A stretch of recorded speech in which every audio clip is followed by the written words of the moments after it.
بسم اللہ الرحمن الرحیم۔ السلام علیکم۔ سپریم کورٹ میں آج ایک اور بہت اہم کیس کی سماعت ہے، وہ ہے اصغر خان کیس۔ میں سب سے پہلے آپ کو بتا دیتا ہوں کہ اصغر خان کیس ہے کیا، پھر یہ کیسے دوبارہ چیف جسٹس میاں ثاقب نثار صاحب نے اس کو ٹیک اپ کیا، اور اب گو کہ سماعت تو آج جب ہوگی تو پتہ چلے گا کہ ایف آئی اے نے کیا جواب جمع کرایا ہے۔ لیکن اس سے پہلے جو خبریں چلیں کیونکہ میں نے وہ رپورٹ خود پڑھی نہیں ہے، اور وہ رپورٹ سورس رپورٹ ہے، مطلب وہ خبر ٹھیک ہے لیکن اب اس کی مزید تفصیلات نہیں پتہ، اس لیے صحیح تو اس ایف آئی اے کے جواب پہ بات اس وقت ہو سکے گی جب وہ جواب ہمارے سامنے ہوگا، آج سپریم کورٹ میں جب وہ پیش ہوگا۔ لیکن میں اس کا آپ کو بیک گراؤنڈ بتا دیتا ہوں، اور یہ بھی بتا دیتا ہوں کہ پیپلز پارٹی کی جانب سے اس پر شور مچانا کیوں نہیں بنتا۔ اصغر خان کیس یہ ہے، گو کہ یہ تھا پیپلز پارٹی کے حوالے سے کیس، لیکن پیپلز پارٹی کا اس وقت یہ شکوہ کرنا، حکومت پر اٹیک کرنا، حکومت پر تنقید کرنا کیوں نہیں بنتا، یہ میں آپ کو آخر میں جا کر بتاؤں گا۔ اصغر خان کیس یہ تھا کہ 1988 میں ایک اتحاد بنوایا گیا آئی جے آئی، جس میں نواز شریف یعنی پی ایم ایل این شامل تھی، مسلم لیگ شامل تھی، اس کے علاوہ جماعت اسلامی شامل تھی، مولانا فضل الرحمان کی جماعت جے یو آئی جو ہے وہ شامل تھی، اس وقت جو بھی تھی جے یو آئی جمعیت علماء اسلام وہ شامل تھی، 9 جماعتیں تھیں، اور جس کا مقصد یہ تھا کہ پیپلز پارٹی کی حکومت کو، پیپلز پارٹی کو ہرایا جائے، پیپلز پارٹی کو حکومت میں نہ آنے دیا جائے۔ لیکن 88 میں جو ہے وہ پیپلز پارٹی پھر بھی جو ہے وہ جیت گئی انتخابات۔ اس کے بعد پھر صدر غلام اسحاق خان نے پیپلز پارٹی کی حکومت کو گھر بھیج دیا۔ 90 کے انتخابات میں یہ ہوا تھا جب پہلی بار نواز شریف وزیر اعظم بنے تھے، تو اس وقت آئی ایس آئی نے، فوج نے پیسے دیے تھے پولیٹیشنز کو، نواز شریف سمیت بہت سارے پولیٹیشنز کو، پیپلز پارٹی کو ہرانے کے لیے، اور ان انتخابات میں پیپلز پارٹی جو ہے وہ ہار گئی تھی۔ اس میں آپ کو یہ بتا دیتا ہوں کہ ان میں کون جو ایفیڈیوٹ جمع کرائے گئے تھے اس وقت جب یہ کیس چلا تھا، اور اس سے پہلے جب وزیر اعظم کو خط لکھا گیا تھا، کیا ایفیڈیوٹ، کیا خط لکھے گئے تھے، ان میں کس کس سیاستدان کو کتنے پیسے دینے کا کہا گیا تھا۔ اور پھر 1996 میں جو ہے اصغر خان صاحب، air marshal retired Asghar Khan صاحب جو ہیں وہ سپریم کورٹ گئے تھے، جس کا فیصلہ 2012 میں آیا تھا۔ یہ میں آپ کو بتا دیتا ہوں کہ اس کیس میں جو ہے میں آپ کو 1 منٹ یہ بتا دیتا ہوں کہ کس کو کتنے پیسے دیے گئے تھے، تاکہ آپ کو یہ اندازہ ہو۔ اسد درانی نے 24 جولائی 1994 کے حلف نامے میں جو ہے وہ بتایا تھا، Asad Durrani D G I S I تھے اس وقت، انہوں نے بتایا کہ کن کن لوگوں کو کتنے پیسے دیے۔ انہوں نے کہا کہ جی پنجاب میں نواز شریف کو 35 لاکھ روپے دیے، عابد حسین کو 10 لاکھ دیے، لیفٹیننٹ جنرل ریٹائرڈ رفاقت میڈیا کو ریڈ کرنے کے لیے، میڈیا کے لیے جو ہے وہ 56 لاکھ روپے دیے گئے، الطاف حسین قریشی اور مصطفیٰ صادق کو 5 لاکھ روپے دیے گئے، اور دیگر چھوٹے چھوٹے جو گروپ تھے ان کو جو ہے وہ 33 لاکھ روپے دیے گئے۔ سندھ میں وہ کہتے ہیں کہ جتوئی فیملی کو 50 لاکھ روپے دیے، جام صادق کو 50 لاکھ دیے، جنیجو فیملی جو ہے اس کو 25 لاکھ دیے، پیر پگاڑا کو 20 لاکھ دیے، مولانا صلاح الدین کو 3 لاکھ دیے، اور جو دیگر چھوٹے چھوٹے سیاستدان تھے، چھوٹے چھوٹے گروپ تھے، ان کو 54 لاکھ روپے دیے۔ بلوچستان میں وہ کہتے ہیں کہ ہمایوں مری کو 15 لاکھ دیے، جمالی فیملی کو 40 لاکھ دیے، کاکڑ فیملی کو 10 لاکھ دیے، اور جام یوسف کو 7.5 لاکھ دیے، بزنجو فیملی کو 5 لاکھ دیے، ندیم مینگل کو 10 لاکھ دیے، اور کے پی کے میں وہ کہتے ہیں کہ میر افضل کو 1 کروڑ روپے جو ہیں وہ دیے گئے۔ اسد درانی 7 جون 1994 کے خط میں جو بتاتے ہیں، اور اس سے پہلے جو انہوں نے وزیر اعظم کو خط لکھا تھا اس میں بھی اعتراف کر چکے تھے، تو ان کے جو اعترافی بیان تھا اسد درانی کا 7 جون 1994 کو، اس میں وہ کہتے ہیں کہ میں نے مصطفیٰ کھر کو 20 لاکھ روپے دیے دلوائے، حفیظ پیرزادہ کو 30 لاکھ دلوائے، سرور چیمہ کو 5 لاکھ، معراج خالد کو 2 لاکھ۔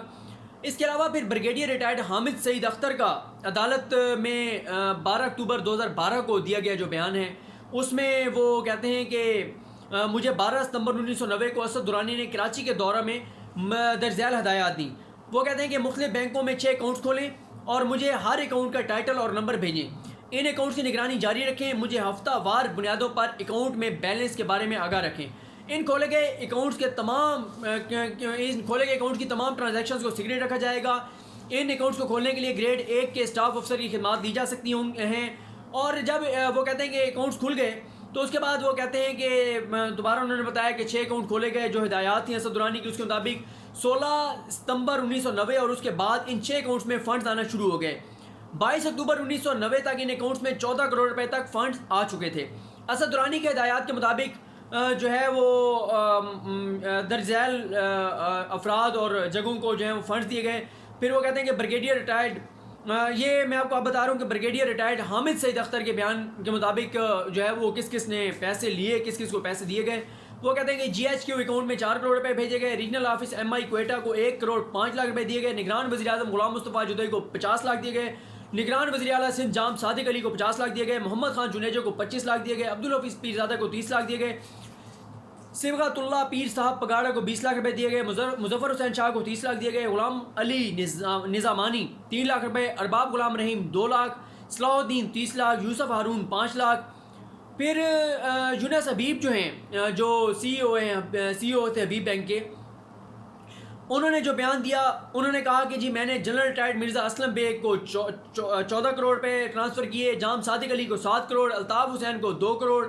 یوسف میمن کو 5 کروڑ. جام صادق کو 15 کروڑ. لیاقت جدوئی کو 10 لاکھ. آفاق احمد ایم کیو ایم والے 5 لاکھ. اجمل خان سابق وفاقی وزیر، ان کو 14 لاکھ روپے. نواز شریف کو 35 لاکھ. نواز شریف کو پھر 25 لاکھ. جام معشوق کو 5 لاکھ. دوست محمد فیضی کو 10 لاکھ. جام حیدر کو 20 لاکھ روپے. یہ وہ تفصیلات تھیں جو کہ سامنے آئی تھیں کہ کس کو جو ہے وہ کتنے پیسے جو ہے وہ دیے گئے تھے. اب سپریم کورٹ میں یہ کیس 1996 میں چلتا ہے. 16 سال تک یہ سپریم کورٹ میں کیس چلتا رہا. 2012 میں افتخار محمد چودھری صاحب اس کیس کا فیصلہ سناتے ہیں، اور اس کیس کے فیصلے میں وہ کہتے ہیں کہ 1990 کے جو الیکشن تھے ان میں کرپشن ہوئی، دھاندلی ہوئی. وہ یہ کہتے ہیں کہ 1990 کے الیکشن میں جن سیاستدانوں نے پیسے لیے تھے ان تمام کے خلاف کارروائی کی جائے. وہ یہ کہتے ہیں کہ آرمی کو بھی اس کے ذریعے بدنام کیا گیا، ملک کو بدنام کیا گیا. وہ کہتے ہیں کہ انٹیلیجنس اداروں ایم آئی آئی ایس آئی کا کام ملکی سرحدوں کی حفاظت کرنا ہے، نہ کہ سیاست میں اس طرح مداخلت کرنا ہے. پھر وہ کہتے ہیں کہ جو انہوں نے انڈیویجولی یہ چیزیں کی تھیں، اور انہوں نے کہا کہ ایوان صدر میں اگر کوئی سیل اس وقت بھی کام کر رہا ہے الیکشن کے حوالے سے تو اس جو سیل ہے اس کو بند کر دیا جائے.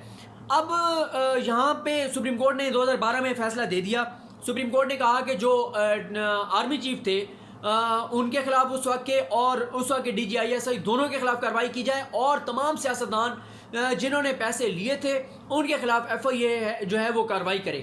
اب جب یہ فیصلہ آتا ہے تو راجہ پرویز اشرف اس وقت پیپلز پارٹی کے وزیر اعظم تھے. وہ پریس کانفرنس کرتے ہیں. وہ کہتے ہیں کہ جی ثابت ہو گیا ہے کہ 1990 میں پیپلز پارٹی کی حکومت کو، پیپلز پارٹی کی جماعت کو ہرانے کے لیے پیسے دیے گئے تھے اسٹیبلشمنٹ کی جانب سے. اور یہ بات وہ کہتے ہیں کہ ثابت ہو گئی کہ نواز شریف کو فوج لائی تھی، نواز شریف فوج کے ذریعے آئے تھے. انہوں نے بڑی باتیں کی تھیں کہ نواز شریف جو ہیں وہ انہوں نے فوج کی بنیاد پر آئے. وہ نواز شریف جو بعد میں 17-18 میں جو خلائی مخلوق کے بڑے مخالف بن گئے تھے، خلائی مخلوق کے بڑے ان کو للکارتے تھے. تو اس کیس میں یہ سامنے آیا تھا کہ نواز شریف صاحب جو ہیں وہ اسی خلائی مخلوق سے پیسے لے کر اسی خلائی مخلوق کی سپورٹ سے پہلی بار وزیر اعظم بنے تھے. جنرل حمید گل صاحب جو ہیں، جو 1988 میں D G I S I تھے، انہوں نے بھی یہ کہا تھا کہ آئی جے آئی کو بنانے میں آئی ایس آئی کا بڑا کردار تھا. اب راجہ پرویز اشرف نے پریس کانفرنس کر کے یہ کہا کہ ہم جو ہے سپریم کورٹ کے احکامات کے مطابق اس پر کارروائی کریں گے، تمام سیاستدان جنہوں نے پیسے لیے ان کو کیفر کردار تک پہنچائیں گے. لیکن اس کے بعد پیپلز پارٹی نے نواز شریف کے خلاف، دیگر سیاستدانوں کے خلاف کوئی کارروائی نہیں کی تھی. اور خورشید شاہ صاحب کا وہ مشہور زمانہ بیان جس میں انہوں نے کہا تھا کہ ہم نواز شریف کی داڑھی ایف آئی اے کے ہاتھ میں نہیں دیں گے. تو یہ معاملہ پھر 1912 کے بعد پینڈنگ رہا. 2017 میں آ کر چیف جسٹس میاں ثاقب نثار صاحب جو ہیں وہ جب کچھ پرانے کیسز دیکھ رہے تھے کہ جو پڑے ہوئے ہیں سال سے، تو اس میں ایک یہ بھی کیس تھا، اس کو انہوں نے دوبارہ ٹیک اپ کیا. اس پہ ریویو پٹیشنز تھیں جو تھے جنرل اسلم بیگ کی، اسد درانی کی. انہوں نے ان ریویو پٹیشنز کو مسترد کرتے ہوئے ایف آئی اے کو ہدایت کی کہ آپ ان تمام لوگوں کے خلاف کارروائی کریں. ایف آئی اے نے سیاستدانوں کے بیانات لینے شروع کر دیے اور آرمی کو بھیج دیا کہ آپ اپنے 2 سابق جرنیلوں کے خلاف کارروائی کریں.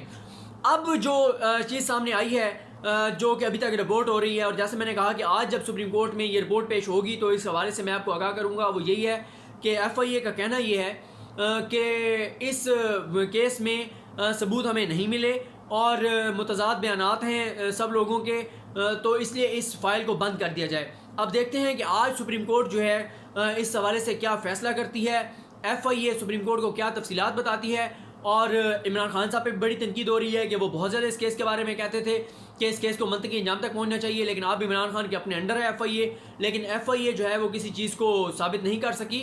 تو دیکھتے ہیں کہ عدالت اس کے حوالے سے کیا فیصلہ کرتی ہے، کیا بات کرتی ہے۔ لیکن میں نے پیپلز پارٹی کی حد تک بتا دیا کہ اگر پیپلز پارٹی سنسیئر تھی تو سپریم کورٹ کا جیسے ہی فیصلہ آیا تھا 2012 میں ہی ان کو یہ کارروائی شروع کر دینی چاہیے تھی، لیکن اس وقت وہ خاموش رہے۔ اور آج پیپلز پارٹی جو ہے وہ عدلیہ پر بھی تنقید کر رہی ہے، حکومت پر بھی تنقید کر رہی ہے، بالکل اسی طرح جس طرح انہوں نے اپنے 5 سال میں بے نظیر کے قاتلوں کو نہیں پکڑا تھا، اسی طرح انہوں نے اصغر خان کیس کے فیصلے کے نتیجے میں نواز شریف یا دیگر سیاستدانوں کے خلاف کوئی کارروائی بھی نہیں کی تھی۔ یہ اصغر خان کیس کی تفصیلات تھیں۔ آج جب اس کی سماعت ہوگی تو آصف علی زرداری صاحب کے کیس کی اور اصغر خان کیس کے حوالے سے جو بھی معلومات ہوں گی، تفصیلات ہوں گی، سماعت کا احوال ہوگا، وہ میں آپ کے ساتھ شیئر کروں گا۔ اللہ کریم آپ کا حامی و ناصر ہو۔ مجھے اپنی دعاؤں میں یاد رکھیے۔ خدا حافظ۔